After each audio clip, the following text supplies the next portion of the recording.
kaya niyo po bang i-confirm kung in-engage ng PIRMA yung services ni Attorney Anthony A. Abad, Madam Chair? Yes, yes. He is one of our volunteers. He's a lawyer. Yeah, but first of all, I'd like to thank this August body for inviting us here. This is my first time. And second of all, I'd like to thank you for giving us this opportunity to air our views, our arguments, our thoughts about charter change. Yeah, si Anthony Abad po ay kasama sa professional sector ng PIRMA. Ang PIRMA po ay maraming components. Merong farmer sector, professional sector, the youth sector, the fisherman sector, kaya marami hong mga volunteers. Si Anthony A. Abad ay isa sa mga volunteers sa aming professional sector. He is a lawyer. Yes, sir. At siya po ba yung Attorney Anthony A. Abad na ang pangalan ay nandun sa mga forms na ikinalat para pirmahan ng mga kababayan natin? Yes, Madam Senator, that is correct. And sir, narinig nyo nga po on the motion of Sen. Roy de la Rosa and ruled favorably on by the chair, inimbita si Attorney Abad pero wala sila rito ngayon so isasampi na sila. Pero may input din po si SP, kung hindi ako nagkakamali, Madam Chair, na wala na sa Pilipinas si Attorney Abad, nasa ibang bansa na. Can you confirm his whereabouts? He's out of the country, yes. He's out of the country. But perhaps, Madam Chair, Mr. Onate or Attorney Abisado is raising his hand to be acknowledged by the Chair. Can the resource persons from PIRMA venture a thought if the attorney will honor the committee's subpoena in the next hearing, Madam Chair? Madam Chair, if I may, ganito po Madam nangyari. Chair, Attorney Abisado. Attorney Abisado Attorney po. Abisado, you're recognized. Thank you, Madam Chair. Ganito po yan. Last year when we were consulted by Mr. Noel Onate regarding his plan to push for People's Initiative, nabanggit ko po yan at na-discuss ko kay Attorney Alfredo Garbin. He being also a client of our firm. And he told me tutulong siya at may grupo daw siya. Later on, we found out that kasama po sa grupo si Attorney Anthony Abad. So maybe Attorney Garbin now can confirm. Madam Chair, Attorney, former representative, if I'm not mistaken, Garbin. I confirm the statement made by Attorney Abisado that Attorney Abad was one of those who started the push for People's Initiative. Kasama po ako. So, and Attorney Abad, Attorney Garbin, and the other resource persons from PIRMA, sila po ay kinontrata professionally to be the name on the list of the form, or to be the name on the forms distributed to collect signatures. Wala akong kontrata. These are all voluntary. Since this is a national movement that composed of so many sectors of our society, including NGOs and POs, ito voluntary ho. Wala akong kontrata. So, Attorney Garbin, could you confirm to the committee that Attorney Abad will be present in the next hearing? The moment he arrives from our country, I think he's very much willing to face this committee. Thank you, Attorney Garbin. Madam Chair, we have the assurance of Attorney Garbin and I believe the other resource persons from PIRMA that Attorney Abad will be present in this committee's next hearing. Thank you, Madam Chair. Yes, thank you very much. Is there anyone? Yes, Minority Can Leader, we please. can we now fix the identity of Attorney Anthony A. Abad? Can we show the picture to Mr. Onate, Attorney Abisado, if we're really talking about the same person at Attorney Garbin? So, Attorney Abad of the Harvard Association yata, I think that's. Siya yung sinususpetsahan nating Attorney Anthony Abad, so we want a confirmation if he. Sa tingin nga mo na a screen, yes, okay. Sige. Can we put on screen? Para lang, tapos na, alam na natin. We now know who we are talking about.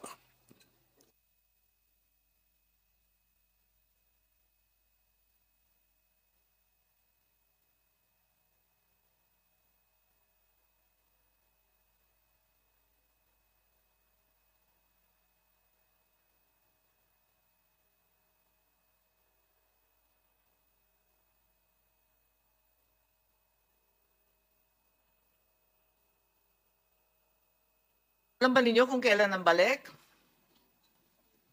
Any idea po, Attorney Garbin? Pido? I was not apprised of his return in the country, but I was told that he's really out of the country. Yeah. Yan na po. Yan na po, sir. Are we talking about the same? Yes, we talk- yes, Your Honor. Oo, si Tony Abad yan, yung dating USEC DTI. Okay. Oo, sige. At least nagkakaliwanagan Okay, kasi. now we know the identity. And I'd just like to make of record my position na my interpretation, Madam Chair, that per the signatories, if these are really real signatures and a real people's initiative, only Attorney Anthony A. Abad can file the petition on their behalf. Siya lang. Siya. Only this, That only is not this true, one. Your Honor, because That is my position. I want to that make is it your on record. position. Okay, From the that's very on start, we record. were all together campaigning nationwide for this noble intention to amend the Constitution. Because there So, was in fact, in the Albay, I people- was the one who Well, spearheaded. Madam Chair, can we make order on this hearing? Yes, Can we- Attorney Garbin, Yeah. you Let me please finish, allow the or- minority leader I'm who sorry, has the I'm floor also- to complete his statement. I'm chewing some Cheding's peanuts. Ma'am. Yeah, stop. Okay, the people, if this is a real people's initiative, made an effort to identify who can file the petition for them. They said Attorney Anthony A. Abad, et al. So the people identified one person. The et al, they made a mistake because they need to identify who can file the petition for them. Hence, their correct step was naming one person, and this is that person. So only Attorney Anthony A. Abad can file that petition on behalf of the people. Should COMELEC ever, pero iba na po, may ruling naman ng COMELEC that the present law and the present resolution is insufficient to entertain a petition. But should we come to that stage, only this person can file that petition. That's my position, Madam Chair. So opinion lang naman po yan. Apa. Yes, thank you very much, Minority Leader. Hindi po yung et al, kundi yung mismong pangalan ng Attorney Abad ang sinasabi po ninyo. Yes, Attorney Garbin, you had something to add. Thank you, Mr. Chair. As to the, Madam Chair, as to the position of the respected senator, I beg to differ, Madam Chair. Normally, the movement is composed of several sectors of our society. A national movement wherein not only PIRMA, not only Attorney Abad, as mentioned by Congressman Marcoleta kanina, paano niya tatrabahuin ni Attorney Abad yung pag-disseminate at pag-distribute ng lahat ng forms to be signed by all registered voters kung nag-iisa lang siya. And therefore, dilagay na lang namin doon. When we start this movement, we start with Attorney Abad et al. At kasama ho si Noel Onate doon, kasama ho si Justice Biloso, Okay. the former member, and kasama rin ho si Congressman Argel Cabatbat. Okay. Yeah, Madam Chair. Maraming salamat. Yes, Senator Bato. May I ask from Attorney Garbin, is he confirming that since hindi kaya ni Attorney Abad na umikot sa buong Pilipinas, that is why he solicited the services of the Chief of Staff, the staff of the different congressmen all over the Philippines? I cannot affirm your statement, Senator Bato, but when we enter each legislative district, there is some sort of tolerance from the members of Congress. I'm not saying that they did not directly participate in. Senator Bato, kung papayagan ninyo, nalilito ako magpa-follow up lang ako kay Senator Coco. Ang nakasulat lang, Attorney Abad. Wala naman nakasulat doon, PIRMA. Wala namang nakasulat doon. Ang sinabi lang, et al. Malay namin kung sino si et al. And that's why Malay po, from the pa very din ng start, tao kung sino si et al. Papapirmahin ninyo, sino si et al.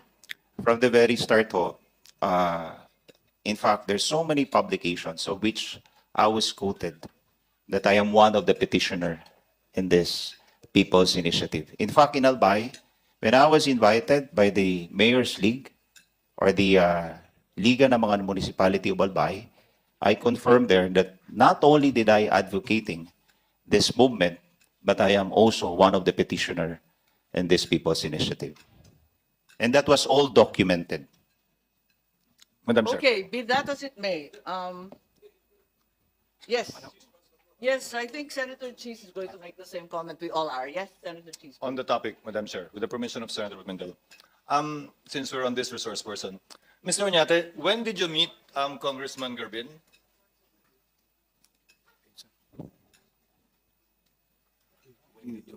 When did you meet Congressman Garbin? I met Congressman Garbin about a month ago. A month ago. Yes. So prior to a month ago, you never thought of PI? Because he was the one spearheading it, according to him.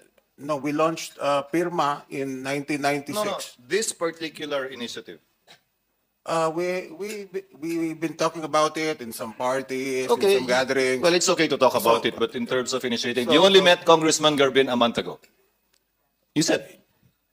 Yeah, about a month ago, yes. So I guess it was only but a month ago that you also discussed this current initiative, because he's, based on his comments earlier, he's very active in this. So did he simply join you afterwards?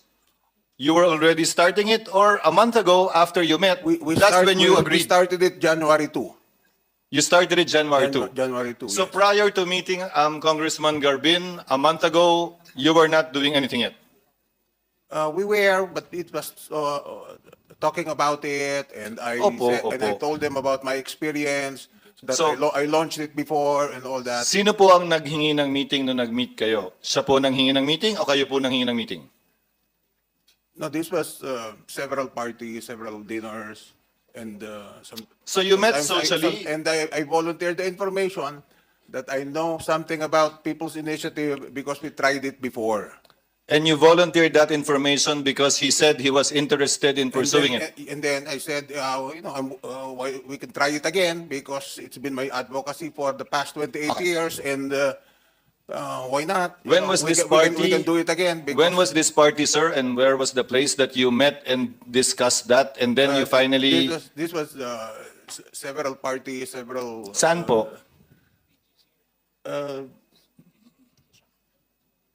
Iba-ibang lugar eh. Iba-ibang lugar. Kasama po ba sa lugar na yon ang Kongreso o ang bahay ng Speaker? Hindi naman. Pero I know a Hindi lot po. of people in the political circles, in the social circles, in the business circles. Hindi po yun ang tinatanong ko. Senator Cheese, if you will allow, in the news article sa PhilStar, Mr. Onate admitted that the conveners of the People's Initiative coordinated with Congressman. Anong ibig sabihin ng coordinate? Sila ba Kasi ang pasimuno o kayo? Yeah.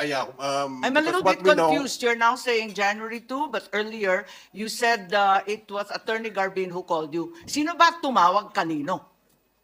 Ako po ang nakipag-coordinate sa mga congressmen because according to the law, we are supposed to get 3% per congressional district. Yes, we're So more dahil interested. 3% per congressional district, yung distrito na yon, a congressman ang leader doon sa So Kongreso. who are these congressmen?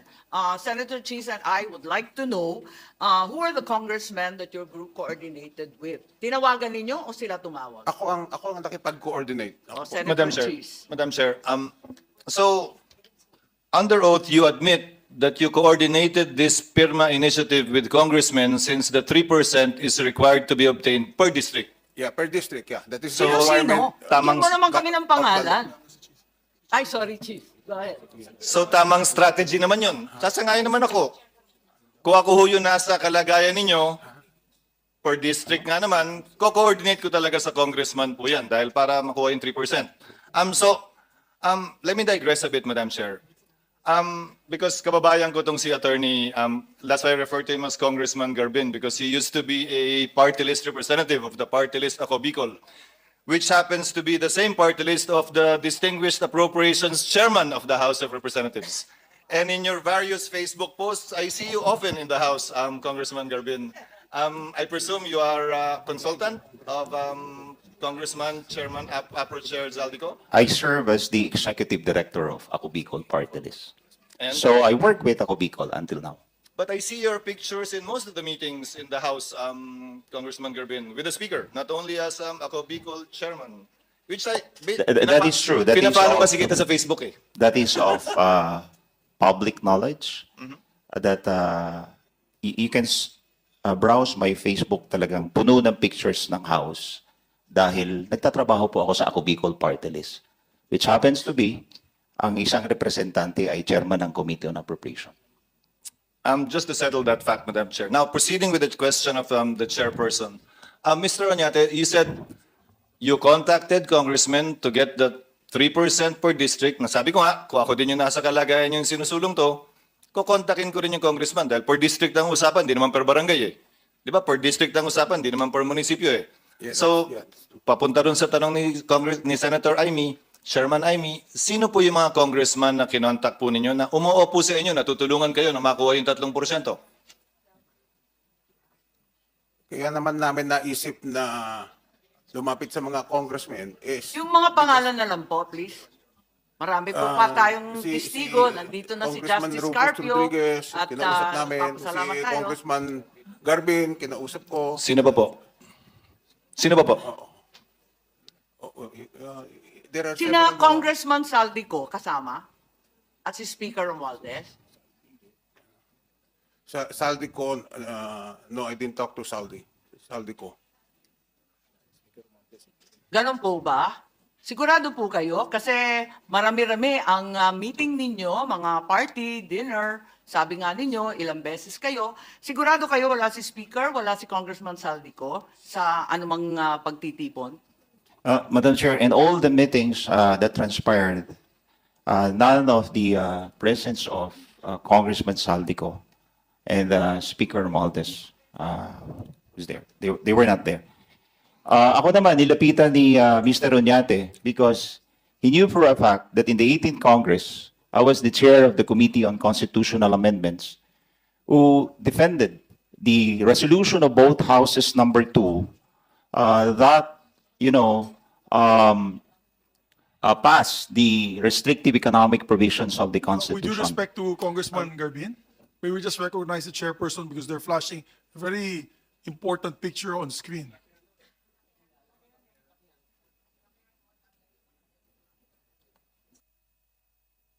I received this photo, and I believe it was one of the meetings that you alleged, Mr. Onate.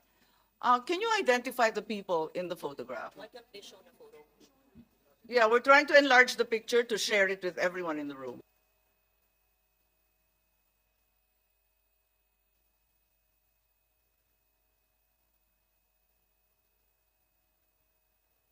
There we go. I think that's as big as we can get it. People's Initiative for Charter Change, staff meeting, January 8. Can you tell us who are in the picture, Mr. Onate, please? Madam Senator. The question is who, sir? But you That said was the you time- never that had was the any time meetings. that I coordinated with the speaker. You said you never met the speaker, nor Mr. Saldico, our congressman. You're under oath, sir. Yes, that was the time that I met with the speaker. Sasabi mo lang na hindi naman kayo nagkita. Sabi nyo sina Congressman Garbin lang.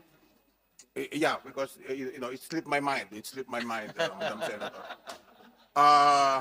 That was the Okay time lang, that okay lang. Kung nakalimutan ninyo that bigla, I sought is the help of the Speaker speaker Martin Romualdez supporting your to group? help Is us he- in the signature campaign. Yes. Okay, so it's very clear that Speaker Martin Romualdez is supporting your group po. He is all out behind the People's Initiative. Is that correct? Yes, we coordinate with the speaker and the Thank you very congressman much, in and I'll, getting the give it 3% back per to- congressional district. That's correct, Madam Senator. Thank you very much for helping us along with this investigation. I'd like to turn it back to Senator Cheese. I'll wind up, Madam Chair. That was the point I wanted to establish, Madam Chair, distinguished colleagues, na maliban dun sa mga kongresistang binanggit nyo, baka kung si Speaker Romualdez nakalimutan yung banggitin, siguro mas marami pa kayong ibang nakalimutang banggitin. So, sa pagkakaalala nyo, kesa magpakita pa ho kami ng ibang litrato, sino pa pong mga kongresista ang nakausap nyo para makakuha ng pirma sa kada distrito? As I said With the earlier, permission, Madam Chair, with the permission of Congressman Garbin, the question is being addressed to Mr. Onate. Since he is the lead convener here, merely ask for the help of Congressman. he's not the lead convener, Madam Chair, for the record. You We, just said so. He I'm just said so. confused. for PIRMA, but there's a different So movement. PIRMA is no longer the lead convener. No. Please enlighten us. PIRMA is just one of the of the movement that Di ba goes around. magkasundo kayo? Kasi iba-iba yung sinasabi ninyo, nalilito po kami eh. Just to be clear, Madam Chair, PIRMA is just one of the movement that goes around the country to gather signatures for this People's Initiative. In the Bicol region, I may say that I'm the one leading and collecting signatures, Okay. making it for the Bicolanos understand what they've signed for. Salamat po. Ibalik natin kay Mr. Onate po. Yes, if I may go Senator back to Mr. Onate, because Congressman Garbin, kasama ka lang sa et al. Ang nakasulat sa petitioner, si Attorney Abad, na inamin ni Mr. Onate na isa daw sa mga conveners nila ng pirma. Di po ba? So, is Attorney Abad part The of volunteers. Ako Bicol or the new organization you put up, or is he part of pirma? Not part of Ako Bicol, not It's part part of of PIRMA, but when he started independently as an advocate of this People's Initiative. Kaangkin lang po ni Mr. Onate na bahagi si Attorney Abad ng pirma. Yes, Sinabi niyo po kanina. Hanggang ngayon po, sinasabi niyo. he is part So- of PIRMA. So, The only thing is, I think the lawyers forgot, is because the first batch of the forms that were printed, the name of Attorney Abad was used. But the subsequent forms are now PIRMA. okay. Because the first batch was Anthony Abad. Okay, ngayon, matanong ko po kayo. So kayo yung nagpa-print ng form na Attorney Abad? Yes or no? Yeah, well, I did. Yes or no, sir? I didn't have a hand in the printing of the forms. No? No. So, no. Okay. Kayo po ba yung nagpa-print ng form na may pirma na nakalagay? Wala ng Attorney Abad? Yes. Kayo po nagpa-print? Yeah, the subsequent Yes. forms that were printed, pirma na. Pirma na po. Oo. Ilan Ang po nangyari yung... lang yung mga naunang form, Anthony Abad. Sino po yung nagpa-print nun? Convener niyo po si Attorney Abad? Mga volunteers po. Mga volunteers Mga po. volunteers ang nagpa-print. Yung pirma mismo na nakalagay, kayo na nagpa-print. Oh, yung law firm. Sila. Magkano po ginastos niyo sa pagpapaprint ng form na may pirma? I don't have the exact figures right now. Let me consult with. Please ask him. Yeah, I'm sure they should know. You knew this was going to be discussed.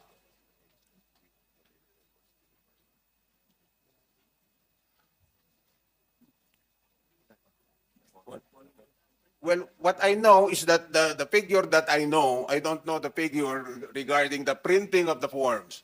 But the figure that I know is the airing of the advertisement. That's the figure that I know. Pupunta po tayo doon. Doon muna tayo sa... the Mas mahal po yun eh. The advertisement cost 55 million. ABS-CBN, TV5, Madam Chair. and GMA 7. Yes, if But Senator Cheese will allow, sorry. I don't have the figures. So although you printed the forms with the pirma at the bottom, you have no clue how much it cost. No, This is remarkable. Because it's the staff that knows. Because I don't know Okay. I don't know everything. With the permission of Senator Cheese, there's a quick manifestation from Senator Bato here. Yeah, thank you, Madam Chair. Mr. Unyate, I just would like to remind you na sana, remind lang kita, baka sunod-sunod yung pagsisinungaling mo ba? Ha? Una, alam mo, under oath ka. Tapos sinabi mo kanina, you never had a meeting with the speaker, kung sino-sino mang nasa likuran nito. Ngayon, when No, we I show you didn't the say- picture, I didn't- makinig ka muna. When we show you the picture, sabi mo, it slips your mind. Kaya I'm just giving you a fair warning. Ha? Fair warning. Please, do not lie before this committee. Please, do not lie before this committee. Ha?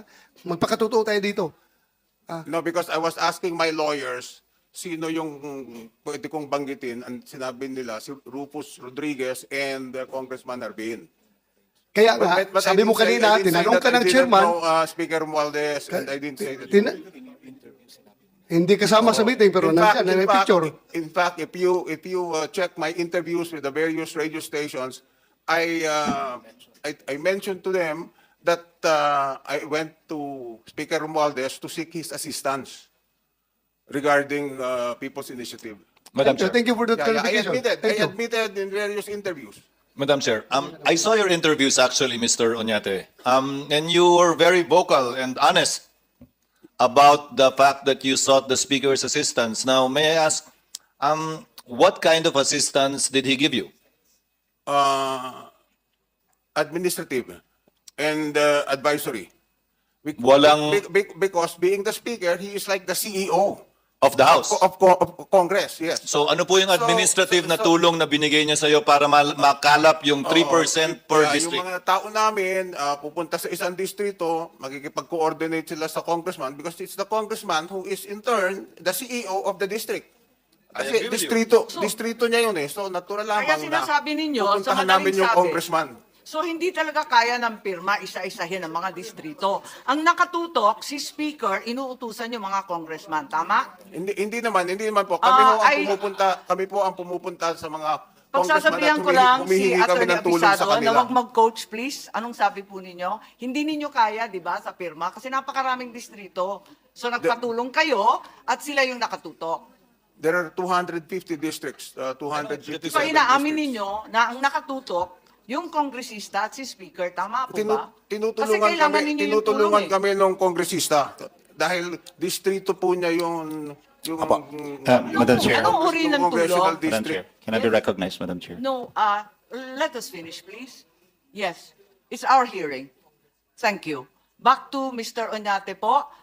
Anong tulong ang binibigay ng mga kongresista at ni Speaker? Ang tulong nila, kung ano yung population ng distrito nila, kung saan makukuha naman yun online po. Kung saan kukuha ng mga boto, tinuturo nila, yun. Basically, administrative ang tulong nila. If I may, hindi nyo naman kilala yung mahigit 250 kongresista. So kailangan talaga na makapagbigay ng administrative na tulong ang Speaker na masabihan yung mga congressman na pag nagpunta yung tao nyo doon o kayo, asikasuhin. Opo. Inamin ko naman po sa mga radio stations at sa mga interviews sa TV and all that. In fact, there are days that I'm being interviewed 3 times, 4 times a day. And grabe kung makatawag ang I've seen ang most of the media. interviews, sir. I've seen most of the 10 interviews. beses, no? Walang tigil. Kaya mag-coordinate ako kay Speaker, natulungan naman kami sa aming pagpapapirma sa mga distrito. Kasama po ba sa Kasi administrative? sumusunod lang po kami sa batas, sinasabi po ng batas na 3%. pumunta kami sa congressional district at kumuha ng 3% per congressional district. Kasama po ba sa tulong yung pagsang-ayon doon sa timetable na nakita at pinalabas na rin sa media na may timetable na sa gantong petsa, dapat na-submit na, sa gantong petsa, dapat na-file nyo na, sa gantong petsa, dapat i-verify, sa gantong petsa, dapat plebisito na. Ang sinasabi ng ilang mambabatas ay June, July daw dapat ang target. Tama po ba yan? Kasama yun sa napag-usapan at ganung target, napagkasunduan. pero hindi naman absolute yung target na yun. Ako nga po, sinasabi ko, kung hindi kaya ng June, July, baka September, October. Ang tanong ko po, Hindi ko rin alam eksakto kung kailan matatapos. Pero, a few months. Kaya sinabi ko din na, kasi yan din ang tanong ng mga nag-i-interview. Sabi ko, mga 2 to 3 months, because I don't have the exact timetable also. so yung pag-set po ng timetable na yon kasama o factored in na yung administrative na assistance ni Speaker at ng ilang mga mambabatas para may talaga yung dates na ma-meet hanggat kaya. Yeah, more or less, we have a timetable, but the timetable is not on exact dates. And this timetable was agreed 2 to 3 upon, months, 2 to 3 weeks. and this Ganun po, timetable Mr. was Senator. agreed upon or at least discussed in that meeting. This timetable was agreed upon or at least discussed in this meeting when you asked for his assistance. Wala namang timetable na eksakto, parang Period, may range. estimate lang, estimate. Opo, yung estimate na timetable na pag-usapan at napag-agrihan sa pulong na ito o isa na to sa mga pulong na napag-usapan yon. Yes, more or less po. Ngayon, maliban sa administrative na tulong, ano pa po ang binigay na tulong ng tanggapan ng Speaker? Wala na po. Dalawa po yung lang binanggit nyo kanina. May I appeal to the records? An advisory. Ano pong advisory ang binigay sa inyo? Ina-advise kami kung saan maraming mga tao na pipirma, kung saan basically ang tinuturo nila yung C and D sector ng mga voters. Bakit daw po? They tell us to concentrate on the C and D kasi sila ang nakakarami. We were told that 75 to 80% of our voters belong to the C and D market. So doon kami nagpupunta. Sino po nagsabi sa inyo? Yung mga congressmen po. Alam Maliban nila kung saan madaming mga botante. kung saan madami para mas madaling puntahan. Parang kunyari, let's say you're going to a supermarket and then you want to buy something. Of course, you're gonna ask the supervisor of the supermarket where I can buy this stuff. Or ganun din po ang ginawa namin. Pagpunta sa distrito, tinatanong namin sa distrito, sa congressman, CEO ng distrito, kung saan kami pupunta at makakuha ng madaming pirma. Last 2 points, Madam Chair, if you will bear with me. So, yung tagumpay ninyo, thus far, na nakakuha na kayo na mahigit 3% sa mahigit 200 distrito, hindi nyo po magagawa ito ng kayo lamang kung wala ang tulong o administrative support, advice ng mga kongresista. Malaking tulong po ang nagbibigay ng mga kongresista sa pag-identify kung saan kami kukuha ng mga signatures. At kung wala nga po yun, mahihirapan tulad ng mga nakaraang karanasan ninyo. Magagawa naman po pero medyo matatagalan. Hindi kasing bilis tulad ngayon. Hindi kasing Pardon bilis me? tulad ngayon. Sabi nyo magagawa naman, pero kung wala ang tulong ng kongresista, hindi kasing bilis tulad ngayon. Oo, mas mabilis kung may tulong ng kongresista kung pinpointing to us where to get the signatures. Ngayon, isang tanong na lamang po, yung 55 million na ginastos nyo para sa EDSA Puera ad, saan po galing yon? Ako po ang nag-provide noon, binigay ko yung cash kay Mr. Greg Garcia. Yung aming PR, siya yung Si aming Greg PR. na gumawa nun? Oo. Saan po galing yung 55 million? Pera ko po yun. Contribution sa akin ng mga kaibigan, mga supporters namin. So mga $1 million po yun, di ba? More or less po. Opo. So personal, magkano po sa 55 million ang pera ninyong personal? Mga kalahati po nun. So mga 26. More or less. Sorry, mali. More or less. 55, mga 27. Sorry, 27.5. polisay lang po ako. Hindi ako math major tulad ni Senator Pimentel. Yung kalahati, saan galing yung bulto? Ano yung pinakamalaking contribution? Yung bulto nga po, ako po ang nagpondo nun. Yung kalahati na nga po. Yung kalahati, maraming mga contributors. Mga tingmo donors. magkano po? May mga nagbigay ng 1 million, may nagbigay ng 500,000, may nagbigay ng 2 million. Pwede niyo po bang banggitin kung sino yung mga nagbigay ng milyon? I don't recall right now. Pero pwede ninyong handa naman yung committee tanggapin pag nabigay ninyo yung record. Can my lawyer be the one to answer that? Who is your lawyer, by the way? Is Attorney Abisado who seems to be coaching you here as your counsel or as a resource person? Madam Chair, I really apologize. Please, because Mr. Noel Onate has difficulty hearing. That's why I keep on repeating what the good Senator Escudero's been asking. Thank you, sir. I just relay, Your Honor, I do not coach. I'm really sorry. So may we know that the million peso contributors, yung 1 million and above lang po, I have to ask them if I can give their names. Sige, dahil ang problema dyan, di ba may donors tax din dyan, Senator Cheese? yan yung math major, oh. Oh, nagbayad ba sila ng donors tax? I can compute the amount because that's math, pero ang tanong legal eh. No, There should be, my opinion, Madam Chair, there should be. kindly inquire, sir, if they consent. 6%. And we will also research if we can compel. The reason why perhaps the committee can compel disclosure is because, public interest demands accountability and transparency. Hindi ito isang bagay na kinakahiya. Tulad nga ng sinabi ni Congressman Garbin kanina, noon pa niya paborito, noon pa niya gusto to. Chairman pa lang siya ng Constitution Amendments. And in fact, it's the first time that I thought Congressman Garbin was one of your lawyers, but apparently he's one of the conveners. But it's the first time that I saw him. So, this matter of PI, if you really believe in it, it's not something that you should be ashamed or embarrassed about. The same is true with your donors. And on the part of the public, on our part, well, accountability and transparency dictate that we should know who are the people behind it. Let me give you some advice, Mr. Onate, if you really believe in charter change. For me, I may be wrong, the main reason why PIRMA has failed in its past attempts, and probably even this one, is because people don't trust those who are supposedly behind it because they're always hiding behind someone else. So it's an opportunity for your donors as well to come out and be proud of that. I will not fault them for believing in something that I disagree with, for example. In fact, I will respect them for coming out in the open. Kumbaga, kung ayaw nilang lumabas, wala silang pinagkaiba doon sa mga nakatestigo kanina nakamasker at nakashades. Hindi naman po siguro ganun yun. Wala naman silang inaakusan na krimen na ginawa. This is something I believe that they should stand up and be counted for. Thank you, Madam Chair. Thank you, Mr. Onate. I hope you will talk to your donors. The Madam bulk of the Chair. money came from me. So We take note of that, sir.